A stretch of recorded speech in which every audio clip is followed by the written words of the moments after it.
want to show you some things that I don't think you even knew existed. It goes against everything Manifest Destiny teaches about Native Americans. And I want you to know this part of our history because people erased it. And we'll get to that later on in the program. Erased it intentionally.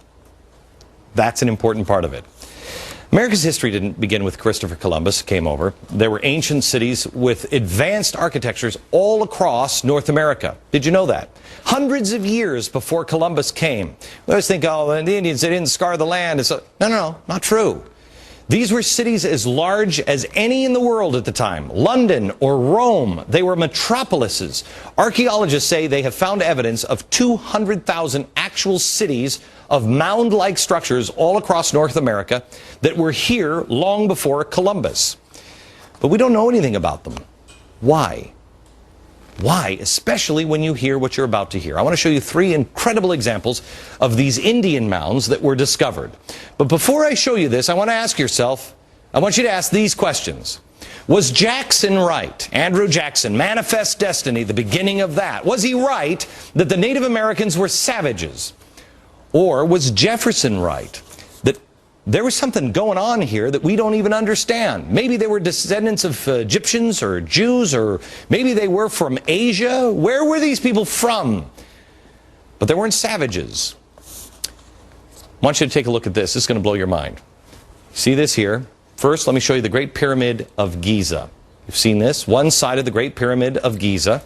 If you measure it, it is from the bottom to the apex, 606 feet. That's important. That's an ancient unit of measurement. It's referred to as the stade.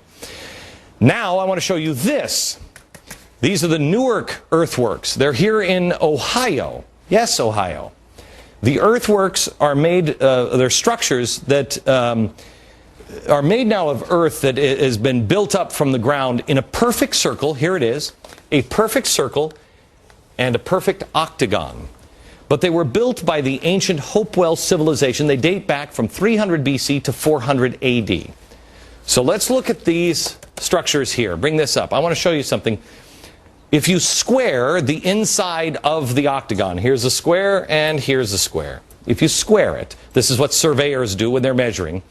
They square the circle, and then they divide that area into 4 equal parts, or cubes, and then you find that each cube is made up of 606 feet, 606 feet, 606 feet, 606 feet. 606. It's made up of stades, exactly the same. Now, if that's not interesting enough, look at the angle of the Great Pyramid of Giza. If you take the angle of the Great Pyramid of Giza, the slope is 51.8 degrees. Let's go back to the earthworks. If you measure the line that goes straight through the center of the structure, right here, and then you go true north, it's 51.8 degrees. That angle is exactly the same angle as the pyramids of Giza. It is the same math, the same calculations as ancient Egyptians. Let me show you one more connection. In 1860, David Wyrick, he's a guy who surveyed the Newark earthworks. He was digging into a mound near those earthworks, and he found a wooden coffin made of oak. They opened up the coffin and found a skeleton of a man holding a little box that was about 8.10 inches in size. The box had been cemented shut here. This, by the way, is sitting in Ohio. Well, he opened up the box and he found a little man inside, a little black stone. They took it to scholars and they looked at it. The man seems to be carrying something, and there's writing here at first they couldn't recognize. The writing is, they thought in 1860, some sort of Hebrew. Well, finally, about 20 years later, they found some rabbis living in the area, and the rabbis looked at that, and they could read it. They said it was an old kind of block Hebrew, and it was a rendition of the 10 Commandments. Now, this is another piece. Block Hebrew, they said they'd never seen anything like it. Mainstream archaeologists at the time called this a hoax. But then in 1900, or just about after 1900, in Israel, they found the same block-style Hebrew writing. Mainstream archaeologists still dismiss the findings. They found it in Israel and they found it in Ohio. But there was another stone that they found that they couldn't argue. This is the Bat Creek stone. It was found during the course of an official Smithsonian evacuation. The Smithsonian didn't understand the meaning of the writing on the stone. They thought it was Cherokee since it came from Cherokee country. They didn't realize that it's actually Hebrew. They had published this originally upside down. They threw it in a box at the bottom of the Smithsonian, put it in the basement. Many years later, a scholar took it out of the box, looked at it, and went, oh my gosh, it's upside down. It's Phoenician, ancient Hebrew. So what's going on here? What is that about? Where is that history? I'll show you in a few minutes, and we're going to have a conversation, and I'm going to show you some more things that the Smithsonian, science, government, commerce colluded to erase. By the way, I want to thank the directors of the documentary Lost Civilizations of North America for bringing these stories to my attention. I was blown away. To find more, visit the website lostcivilizationdvd.com. Here's the thing we should be asking ourselves. I don't know the story of these. Do you know that? Did you know that? Do you live in Ohio and did you know that? Why not? Were the American Indians wronged? Yes. Yes. And that's what we focus on in America. Is we were bad to the American Indians. Forget about it. It's in the past. The question should be the ones that the founders asked. Who are they? What knowledge do they have? Can you imagine the difference we would have now if we would put our differences aside and put our past in the past and concentrate on today and say, let's learn from each other. What do you have? What is that? What is that? When we come back, I'm going to be joined by Peter Lilback, who is, I've told you before, is one of my favorite authors. He's going to talk to me a little bit about the founders here. And I'm also going to show you some documents that show how that history has been erased. Next.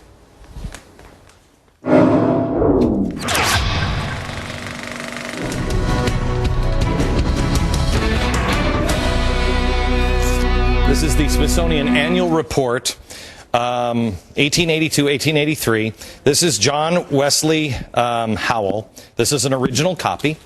John Wesley Howell in 1789. Again, this is Powell. This is the director of the Bureau of Ethnology at the Smithsonian Institute. He said this: artifacts found prior to Christopher Columbus's arrival would be considered illegitimate by the Smithsonian. Only the savage Indian culture would be observed, and this created the artificial barrier to science. Only the savage.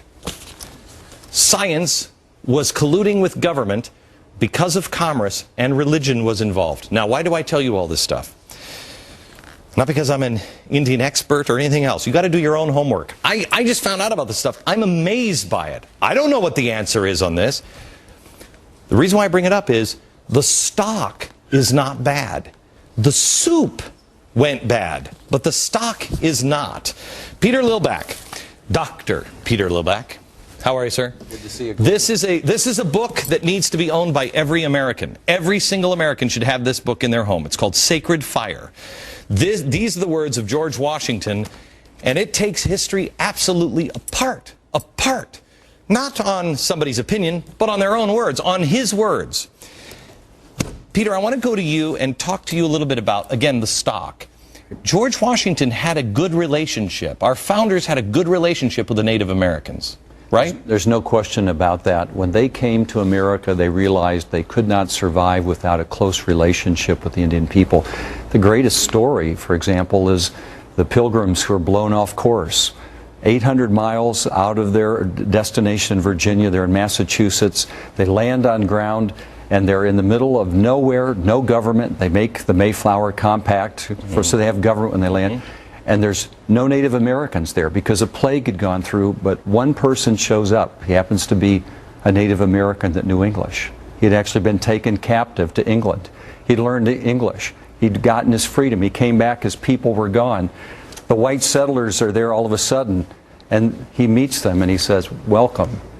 He speaks English. They couldn't believe it. The providence of that moment is extraordinary.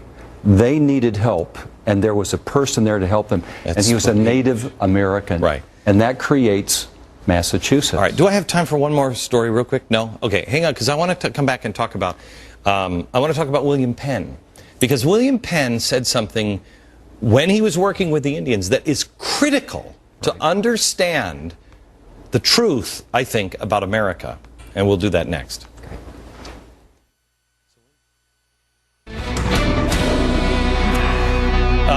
The history that has been erased in our nation, and in particular with the Native Americans, happened because it didn't fit the story they created, Manifest Destiny. It only works when Indians were savages, and they had to have savages for commerce and government to expand.